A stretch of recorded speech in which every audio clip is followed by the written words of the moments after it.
포기하지 말라는 거예요. 포기하지 말라는 거예요. 하나님, 내가 기도했는데요, 왜 내 문제가 해결돼 안 됩니까?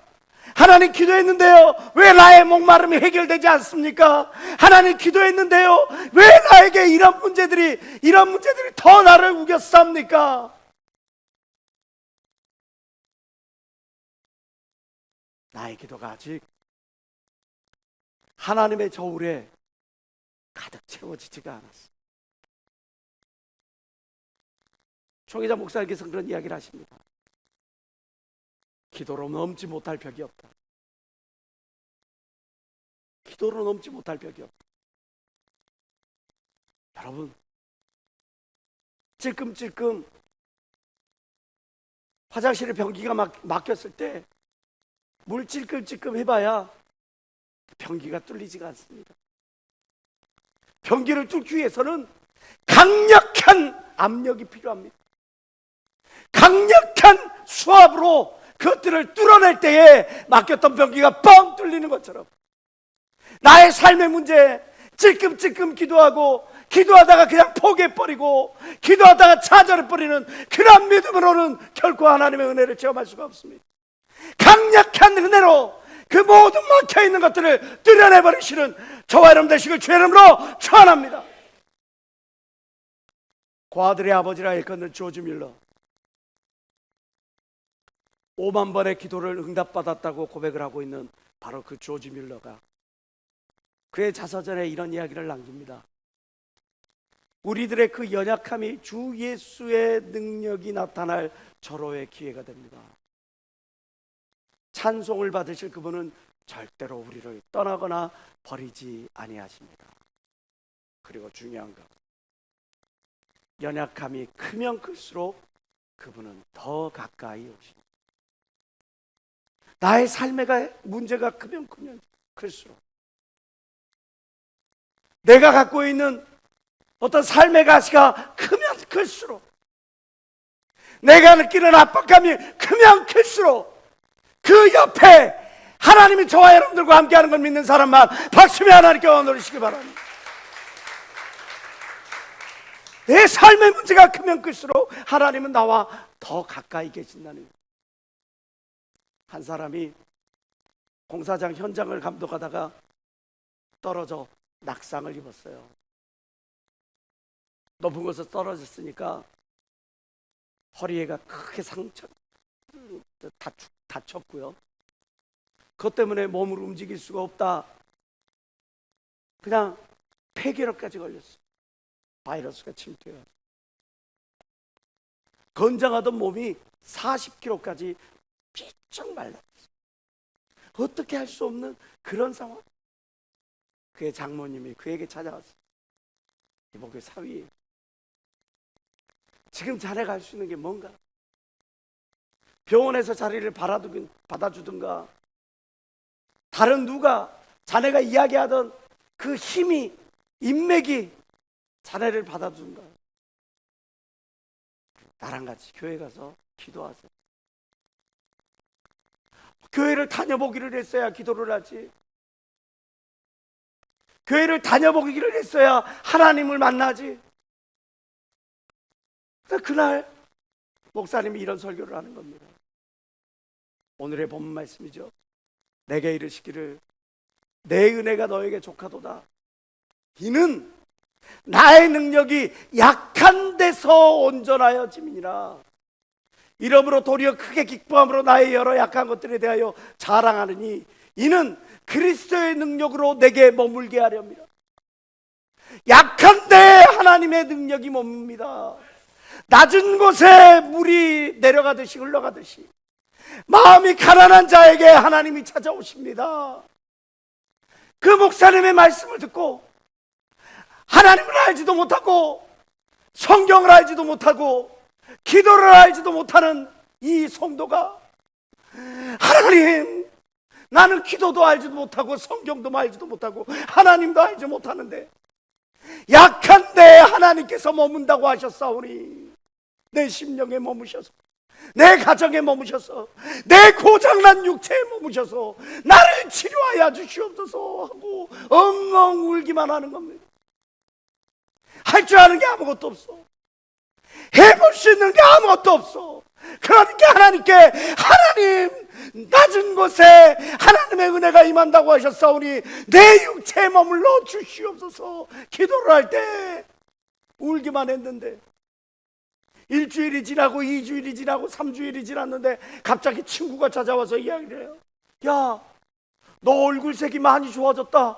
너 폐결핵이라며. 근데 어떻게 이렇게 얼굴색이 밝아졌냐? 그래? 얼굴색이 좋아졌어?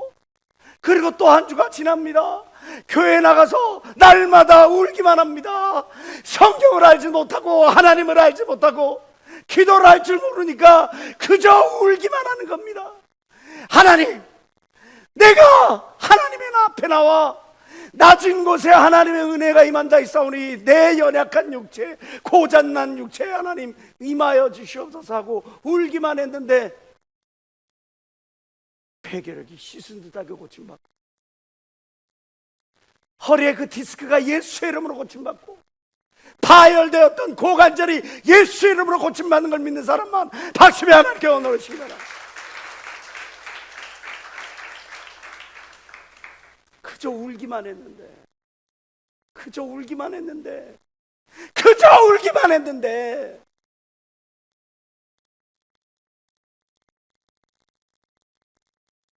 약한데 강하게 역사하시는 그 능력의 하나님을 체험하기 위하여 우리가 가장 먼저 해야 될 것은 바로 기도예요. 저는 이 날을 잊을 수가 없습니다. 2020년 7월 7일 제가 건강에 이상이 생겨 2019년 2020년 1월에 경기교회를 사임하고 쉬게 되었어요. 몸무게는 13kg가 일순간에 빠지고 걷잡을 수 없이 고통이 밀려옵니다. 이날은 제가 앉아있을 수도 없고 서 있을 수도 없고 누워있을 수도 없는 너무나 고통스러운 날이었어요.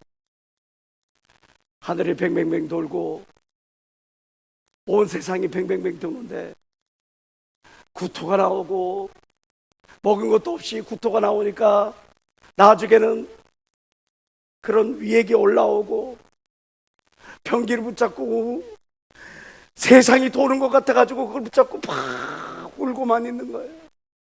예수의 이름으로 어떻게 될지어다 하는데 그 말조차도 나올 수 없어. 너무나 기력이 쇠해지고 너무나 육체적으로 너무나 고통스러우니까 예수 이름까지도 나오지도 않아. 주여 주여.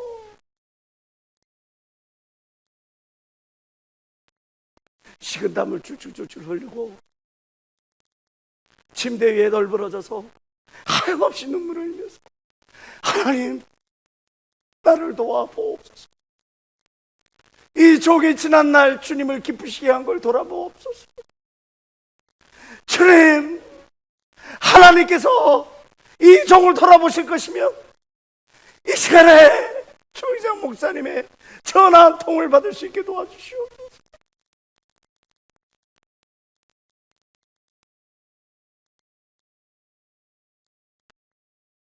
그때 한 통의 전화가 들어옵니다. 어지러워서 핸드폰을 잡지도 못해요.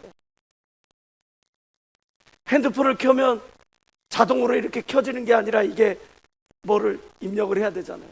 입력을 할 수도 없어. 눈을 감은 상태에서 더듬 해가지고 패턴을 입력을 했는데 거기에서 갑자기 초기장 목사님의 소리가 들리는 거예요. 야, 너 왜 그래? 목사님, 기도해 주세요.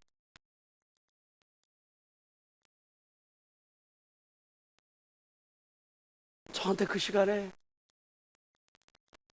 목사님이 나한테 전화할 타이밍이 아닌데 전화가 왔어요. 그리고 그 전화로 기도를 해주는 순간부터 흔들거렸던 내 마음이 진정되고 내 육체가 진정되고 내 모든 상황들이 진정되면서 구토가 멈추고 점점 온전케 되고 새롭게 되어지는 역사가 일어난 걸 믿는 사람만 박수며 하나님께 원하시기 바랍니다.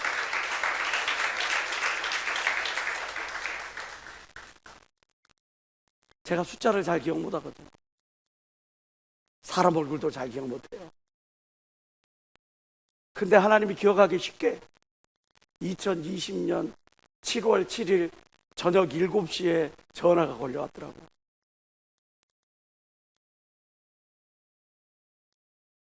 하나님께서 총회장님을 통해 당신이 나와 함께하는 것을 보여주신 사건. 우리에게 있어서 중요한 거, 지금 우리가 할 일, 그것은 우리가 하나님께 마음을 쏟아놓는 거예요. 하나님, 나에게 이런 육체의 가시가 있나요? 하나님, 내가 하나님께 토로할 이 문제가 있나이다. 약할 때 강하게 하시는 하나님, 내가 낮을 때 그 자리로 임하시는 그 하나님, 그 하나님께서 오늘 이 자리에 내게 임하여 주시옵소서 할 때에 하나님께서 임하여 그와 더불어 역사하신 걸 믿는 여러분 되시길 주의 이름으로 축원합니다. 이러이러하니까, 이러이러하기 때문에, 이러이러함에도 불구하고 기도할 이유가 있는 겁니다. 우리가 기도하지 않을 이유가 있는 것이 아니라 이러이러하기 때문에, 이러이러함에도 불구하고 우리가 기도할 이유가 있는 겁니다. 여러분, 기도를 멈추지 않기를 주의 이름으로 축원합니다. 약할 때 강하게 하시는 능력의 하나님을 체험하기를 원하십니까? 성경은 우리에게 첫 번째로 사도 바울은 간구하라 권면합니다. 또 하나, 성경이 우리에게 이야기하는 건 뭡니까?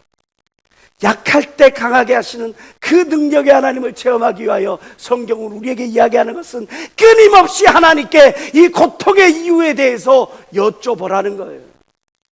Ask. 내가 간구했는데, 내가 부르짖었는데, 내가 간절히 이 육체의 가시를 없게 해달라고 하나님께 간절히 구했음에도 불구하고 하나님이 침묵하실 때는 우리는 기도해야 돼요. 무엇을 기도해야 합니까? 무엇을 여쭤봐야 합니까? 그것은 나의 뜻과 하나님의 계획이 맞는 거냐? 나는 지금 하나님의 뜻을 거스려 나의 계획, 나의 시간, 나의 어떤 것들을 우선하고 있지는 않느냐?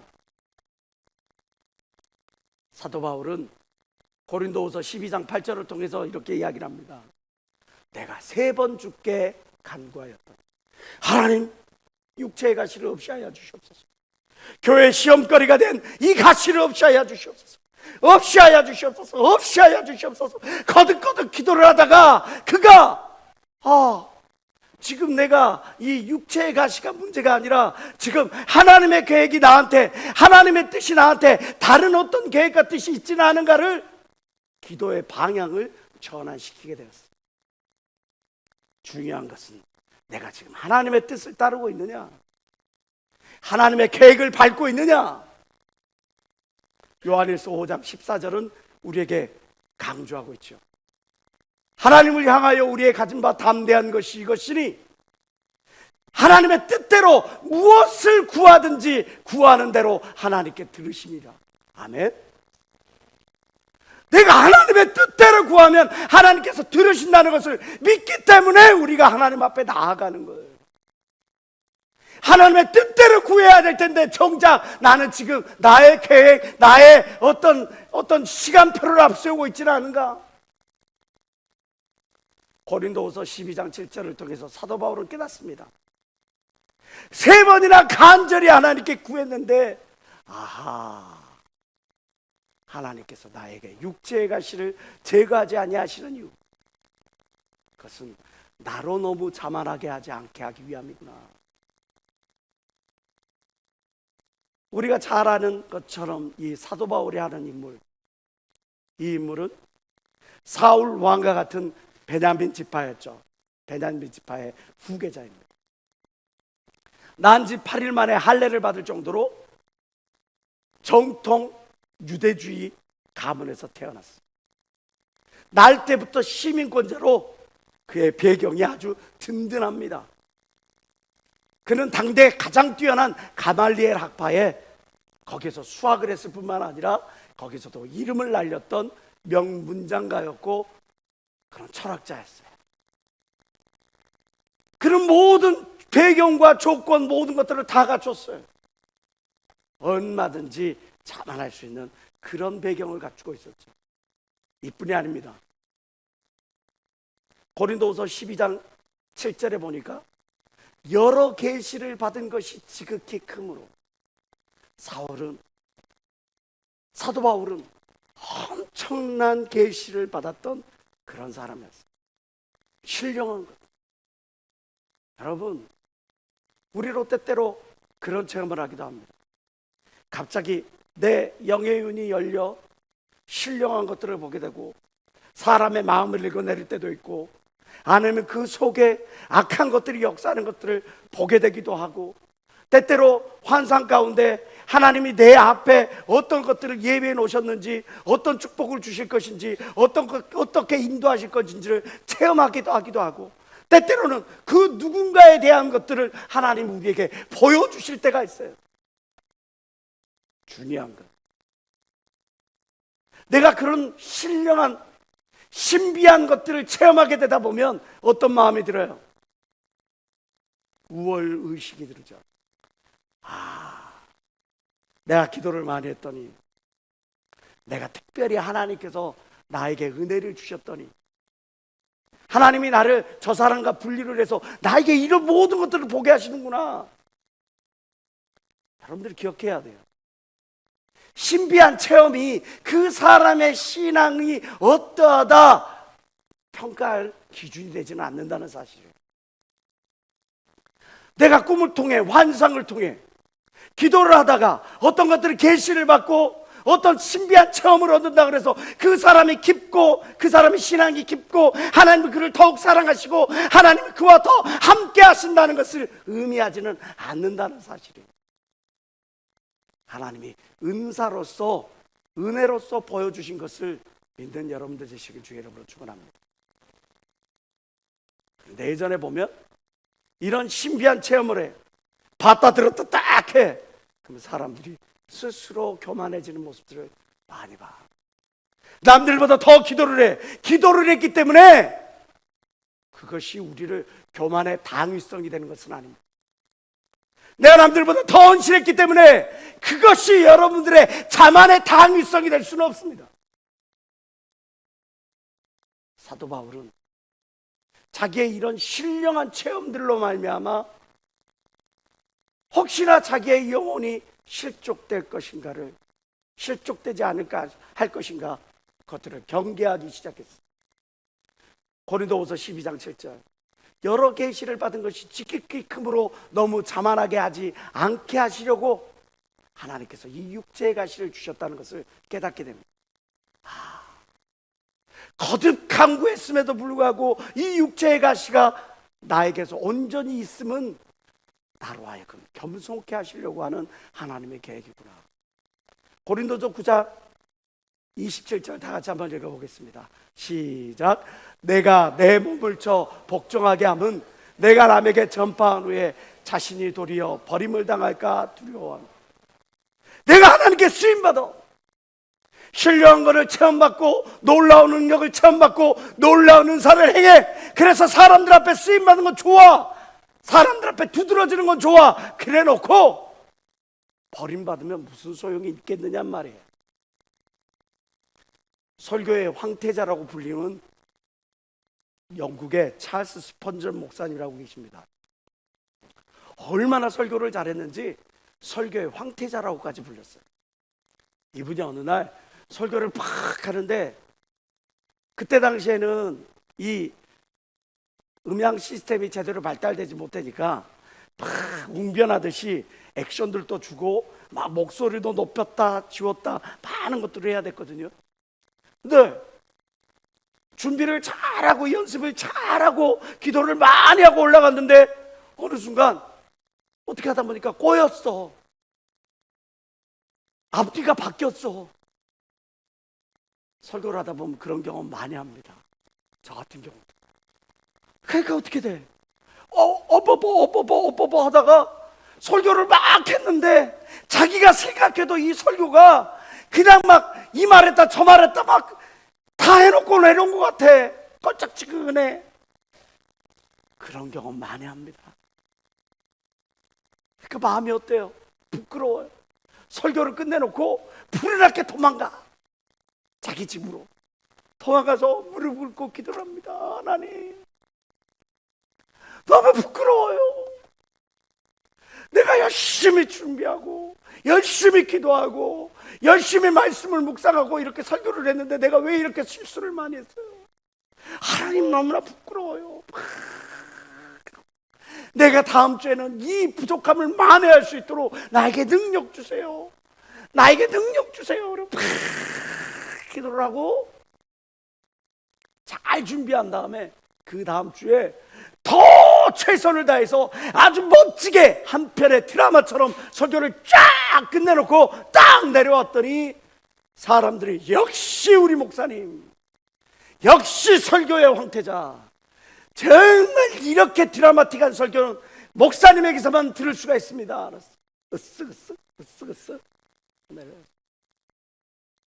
저는 안 그럴 것 같죠? 저도 똑같아요.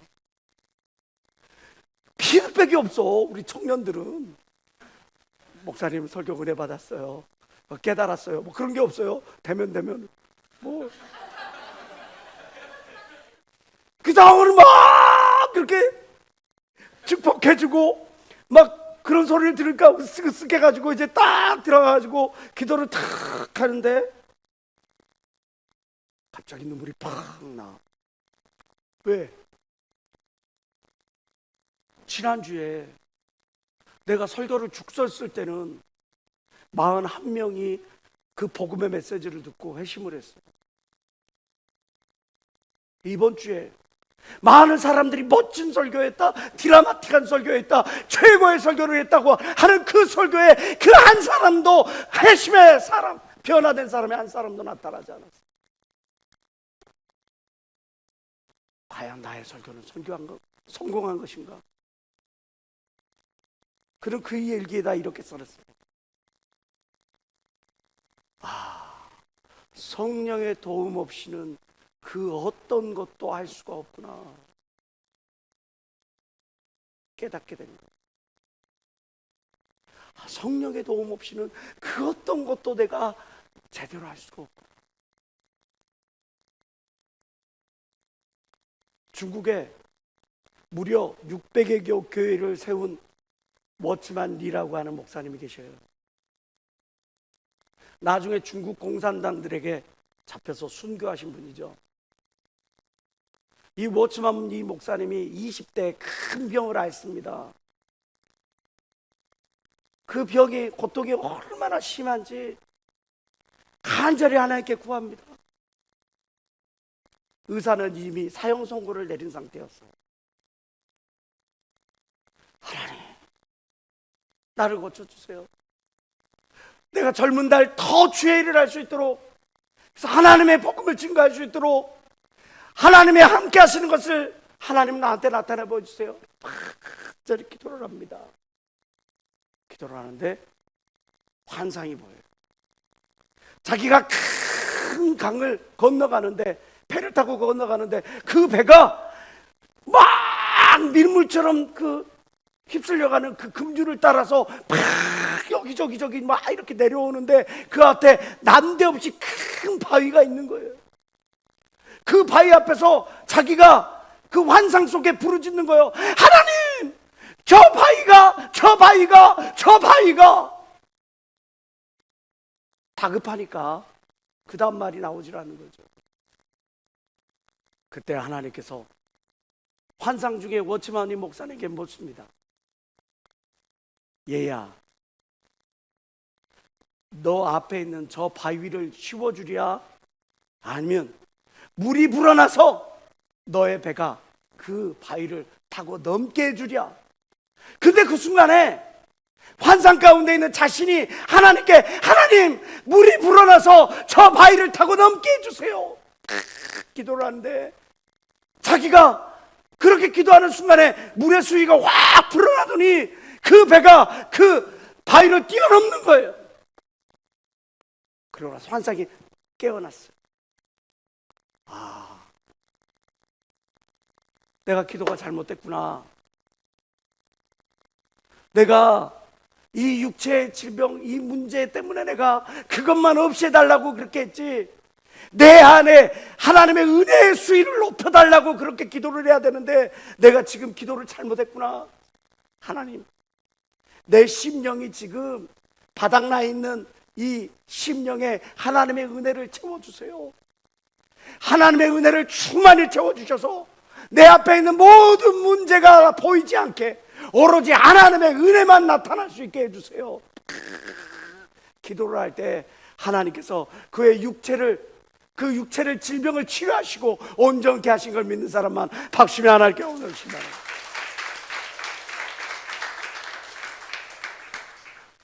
우리 인생 가운데 파도 없는 인생이 있을 수 있을까요? 없죠. 그 파도를 넘어야 그 다음 단계로, 그 다음 단계 파도를 넘어야 우리가 원하는 그 기착지까지 나아가는 겁니다. 그러려면 우리가 은혜의 수위를 높여야 돼요. 사람이 먼저 보이고 어떤 잘못된 시스템이 보이고 어떤 조직이 보이고, 그것은 내가 은혜의 수위가 낮으니까 그 강바닥의 모든 것들, 잡다한 것들이 다 보이는 거예요. 근데 내 은혜의 수위를 높이니까 그것들이 안 보이고 오로지 하나님의 충만하신 은혜만 보이는 거예요. 여러분, 우리가 어떤 것들을 집착하게 되면 고착하게 되고, 고착되게 되면 고사된다는 그런 말이 있죠. 내가 어떤 것들을 집착해 한 가지만 바라봐. 그러면 어떻게 돼? 시야가 좁아져. 시야가 좁아지면 어떻게 돼요? 고착이 돼. 고착이라는 말이, 굳을꼬라는 말이 애워쌀 위, 입구자라고도 보죠. 애워쌀 위자에다가 옛 고자가 합해진 말이에요. 고착이 뭐냐? 옛 생각, 어떤 잘못된 방식, 과거, 그러한 것들이 나를 꽉 붙들고 있는 것들을 의미해요. 내가 어떤 것들을 집착하면 시야가 좁아져서 그것들 때문에 앞을 보지 못하고 그냥 고착되어가지고 옛날의 방식, 실패의 방식, 거기에 고착되어가지고 그래서 스스로 말라 죽고 마는, 고사되는 그러한 악의 사이클을 타고 마는 거예요.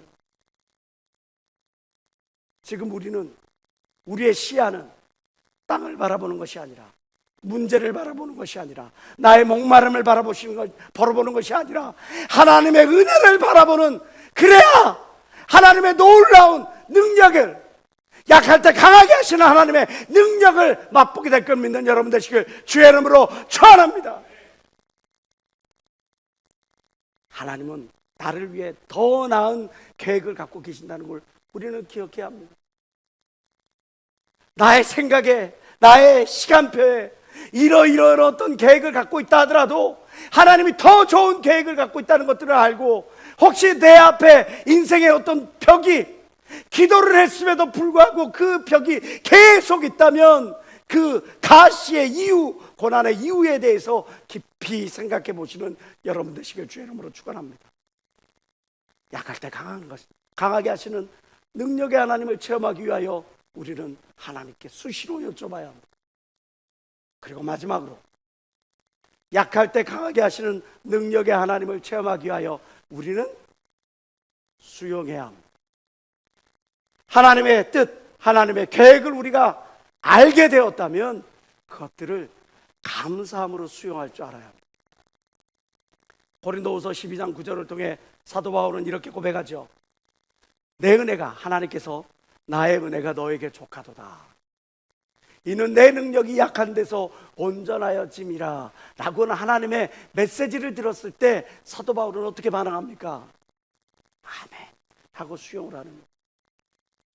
족하다, 아르케오 라고 하는 이 말은 충분히 그의 필요를 채우고 있다는 것을 의미해요. 그리고 그것은 영속적이다 라고 하는 말은 영원하다는 말이에요.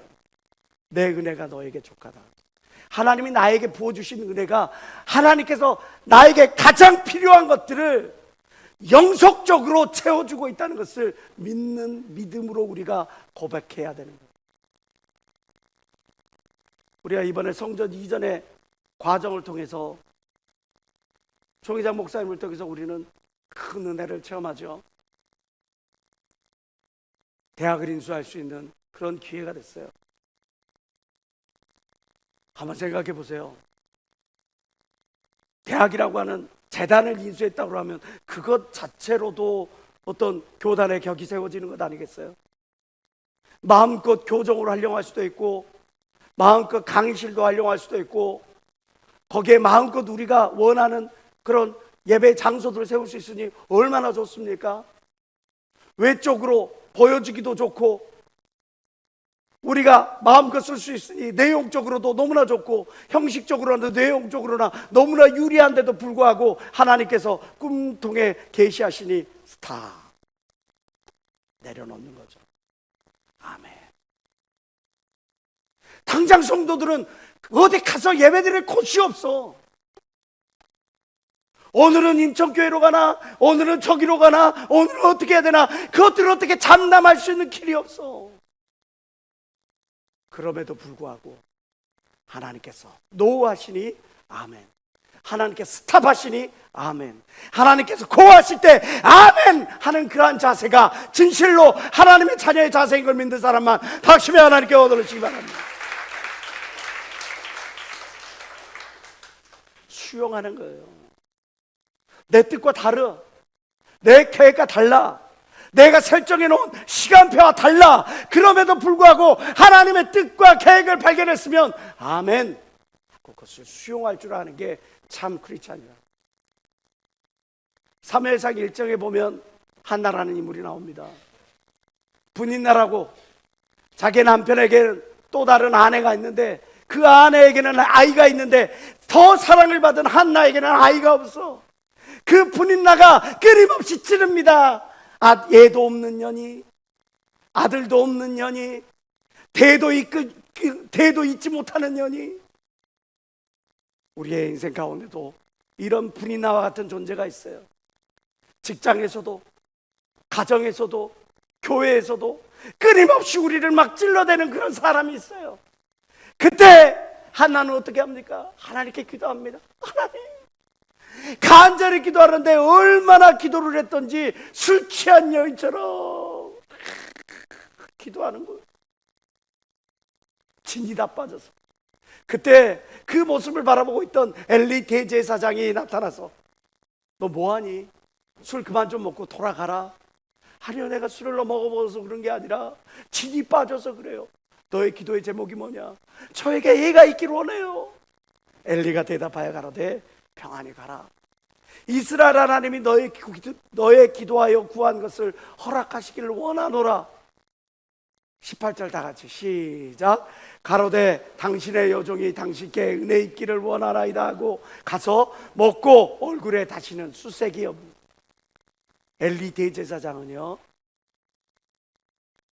영의 눈이 멀고 영의 귀가 멀고 대제사장이라고 하는 이름은 갖고 주었을 때, 목사라고 하는 이름은 갖추었을 때 하나님을 만나는 것도 없고 하나님을 경외하는 것도 없는 그런 허접대기, 그런 대제사장이었어요. 그럼에도 불구하고 그 대제사장의 말을 사람의 말로 받지 아니하고 하나님의 말씀으로 받고, 그가 그 메시지를 듣고 돌아가서 얼굴에 수색이 없고 감사함으로 보냈더니 하나님께서 사무엘 선지자를 그의 태에 보내주신 걸 믿는 여러분 되시길 주의 이름으로 축원합니다. 역대하 20장 20절은 이야기를 합니다. 너희는 너희 하나님을 신뢰하라. 그러면 너희가 견고히 서리라. 그 선지자를, 하나님께서 세우신 사람을 신뢰하라. 그러면 너희가 형통하리라. 하나님을 신뢰하고 하나님께서 보내신 자를 신뢰하는 자가 하나님께서 경고케 하고 형통케 만드실 걸 믿는 사람만 박수며 하나님께 얻으시고요, 수용하는 거예요. 하나님의 약속의 말씀을 믿고 수용하는 거예요. 사무엘하 12장에 보면 이제 다윗이라는 인물이 나옵니다. 우리가 잘 알다시피 다윗이 밧세바와 함께 간음함으로 말미암아 그의 밧세바의 남편이었죠. 우리아가 죽고 그 밧세바 사이에서 아이가 태어나게 되는데, 우리아의 처가 다윗에게서 낳은 아이를 여호와께서 치심에 심히 알는지라 아이를 하나님께서 치신 거예요. 다윗이 그 아이를 위하여 하나님께 간구하고 금식하여 안에 들어가서 밤새도록 땅에 엎드려 하나님 고쳐주시옵소서. 이 아이가 뭔 죄가 있습니까? 죄를 지었으면 내가 지었지. 이 아이를 치유하여 주시옵소서 간절히 기도하는데, 그 집에 늙은 자들이 곁에 이르러 다윗을 일으키려 하되 왕이 듣지 아니하고 저희로 더불어 먹지도 아니하고 밤새 내내 땅을 치며 통곡하면서 하나님 고쳐달라고 기도를 하는 겁니다. 그런데 7일 만에 그 아이가 죽는 거예요.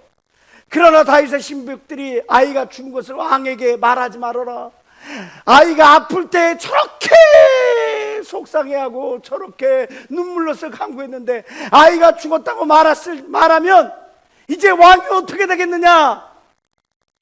그 아이의 죽은 것을 구할 수 있으랴 왕이 회상하시리로다 하미라. 다윗이 그 신복들이 수로 수군거리는 것을 보고 그 아이가 죽은 것을 깨닫고 그 신복들에게 묻되 아이가 죽었느냐? 대답하되 죽었나이다.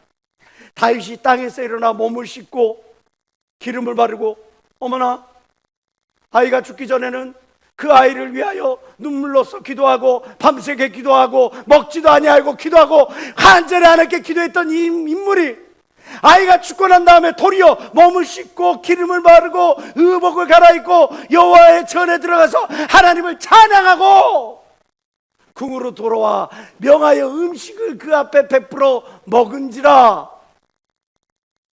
납득이 되십니까?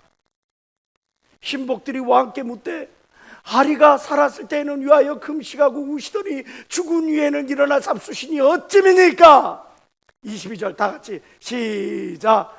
가로되 아이가 살았을 때 내가 금식하고 온 것은 혹시 여호와께서 나를 불쌍히 여기사 아이를 살려주실는지 누가 알까 생각하면 이거니와 시방은 죽었으니 어찌 금식하랴?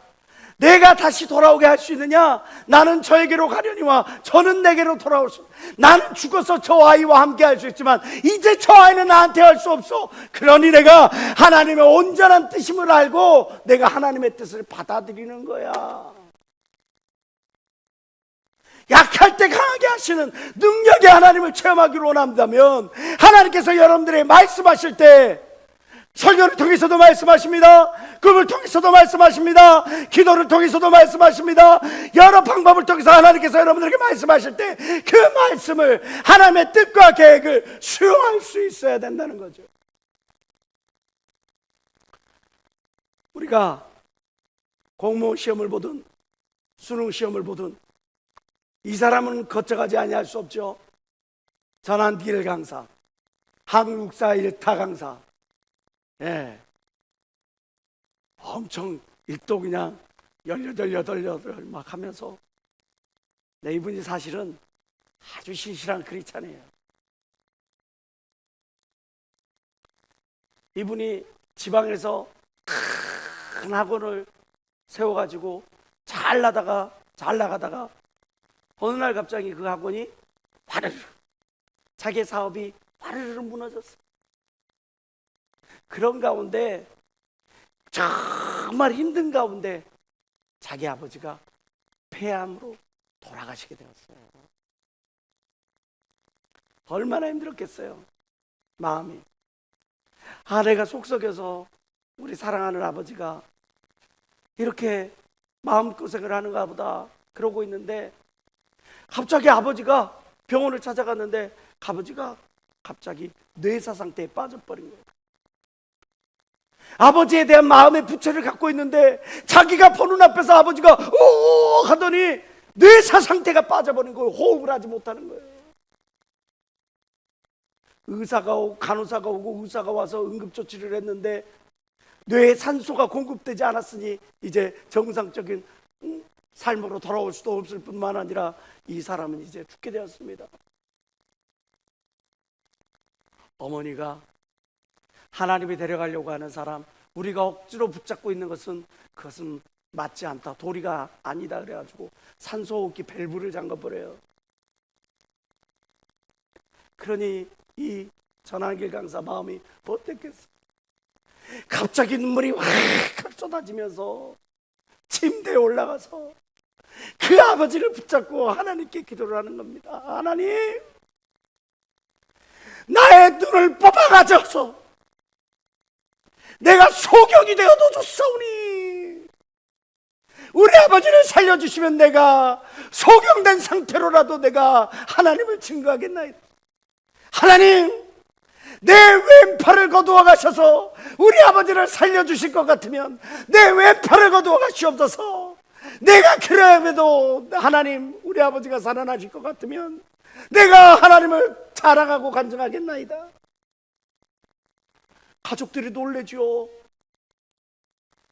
아버지 뇌사 상태 빠져가지고 뇌사 상태 이렇게 돼가지고 이제 산소호흡기 밸브도 잠든 상태에서 갑자기 아들이 그 침대에 올라가서 눈물로서 기도하는데 기도의 내용이 내 눈을 뽑아가시고 내 팔을 거두어가시고 내 아버지 좀 살려달라고 이야기하니 그 가족들의 마음이 어떻겠어요? 야야야야, 그런 기도 말아라, 그런 기도 말아라.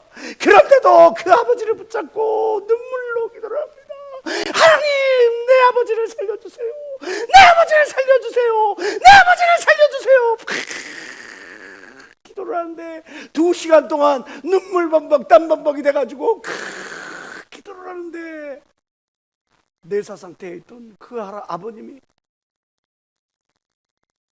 숨이 호흡이 돌아와 자기 말 따라 기도를 하고 있는 거예요. 할렐루야. 하나님이 살려주신 걸 믿는 여러분 되시길 주의 이름으로 축원합니다. 죽었던 사람이 깨어났어. 뇌가 산소가 공급되지 않아서 정상적인 뇌가 되지 못할 그 사람이 일어나서 이 아들과 더불어 지난날의 시간들에 대해서 이야기를 하고 앞으로의 인생에 대해서 다 이야기를 하는 거예요. 얼마나 큰 은혜입니까? 그냥 그렇게 가시면 그 마음에 아버지에 대한 죄책감이 얼마나 컸겠습니까? 이야기가 다 끝난 다음에 야, 좀 쉬고 싶구나. 아버지 쉬세요. 침대에 탁 눕혀뒀는데 그렇게 편안하신 모습으로 하나님 앞에 가시고 울었을까요? 괴로워했을까요? 고통스러워했을까요? 하나님이 이미 자기도 기도를 들으신 걸 알고 또 하나님이 이미 그 영혼을 받으셔서 이 땅에서 이 모든 수고와 고통을 다 내려놓고 하나님 앞에 나간 것을 알고 기쁨과 감사함으로 떠나보내드렸어. 그게 하나님 사람의 자세. 수용할 줄 알아. 약할 때 강하게 하시는 능력의 하나님을 체험하려면 여러분 내 뜻, 내 계획을 점검하고 그것들을 내려버려드리고 하나님의 뜻을 받아들이는 것이 중요합니다. 마무리하려고 합니다. 마늘의 주 성분은 여러분들이 아실지 모르겠지만 알리인이라고 합니다. 그 알리인이 잘라지거나 다져졌을 때 알리신으로 효소작용에 의해서 바뀌어집니다. 알다시피 이 알리신이라고 하는 이것은 상균 작용, 이렇게 항균 작용을 통해서 항암 효과를 만들어낸다고 하죠. 그래서 3대 항암 식품 중에 하나가 마늘이 바로 이 알리신 때문에 그래요. 그런데 이 알리신 상태에 있는 이것을 열에 의해 가열을 하면 아호에인이라고 하는 상태로 바뀌어요. 아호에는 몸 안에 있는 피 속에 있는 그 모든 노폐물들 그것들을 정화시켜 줍니다. 혈관을 강화시켜 주고 튼튼하게 만들어 주죠. 중요한 건 통마늘 상태에서는 그 어떤 효소작용이 일어나지 않는 거예요.